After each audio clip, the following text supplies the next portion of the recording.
ରାତିରେ ଦେଖାଯିବ ଉଲ୍କା ବର୍ଷା। ଜାଣନ୍ତୁ ଏହା ପଛର ବିଜ୍ଞାନ। ଯଦି ଆପଣ ମହାକାଶ ବିଜ୍ଞାନ ପ୍ରତି ରୁଚି ରଖୁଛନ୍ତି ତେବେ ସୋମବାର ରାତିର ଦୃଶ୍ୟ ଆପଣଙ୍କ ପାଇଁ ଆଶ୍ଚର୍ଯ୍ୟଜନକ ହୋଇପାରେ। ଏଥର ଅଗଷ୍ଟ 11 ଓ 12 ତାରିଖରେ ଆକାଶରେ ଉଲ୍କା ବର୍ଷା ଦେଖିବାକୁ ମିଳିବ। ବୀର ବାହାଦୁର ସିଂ ପ୍ଲାନେଟୋରିୟମ ଜ୍ୟୋତିର୍ବିଜ୍ଞାନୀ ଅମରପାଲ ସିଂ କହିଛନ୍ତି ଯେ ରବିବାର ରାତି ପ୍ରାୟ 8ଟାରୁ ଏହି ଆଶ୍ଚର୍ଯ୍ୟଜନକ ଦୃଶ୍ୟ ଦେଖିବାକୁ ମିଳିବ।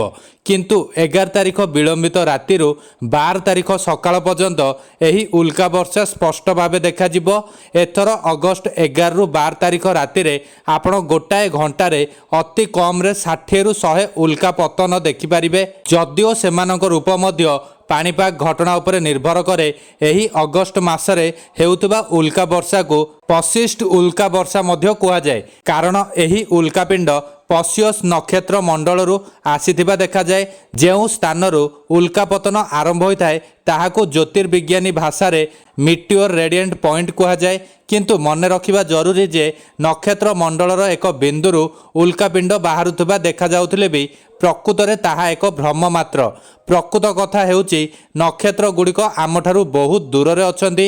ଅନ୍ୟପକ୍ଷରେ ଉଲ୍କା ଗୁଡ଼ିକ ଭୂପୃଷ୍ଠରୁ ପ୍ରାୟ 100ରୁ 120 କିଲୋମିଟର ଉଚ୍ଚରେ ଥାନ୍ତି ଓ ସେଗୁଡ଼ିକ ବାୟୁମଣ୍ଡଳରେ ପହଞ୍ଚିବା ପରେ ଜଳିଯାଆନ୍ତି ଓ ତାହା ଆମ ଆଖିକୁ ତାରା ଖସିବା ପରି ଦେଖାଯାଏ।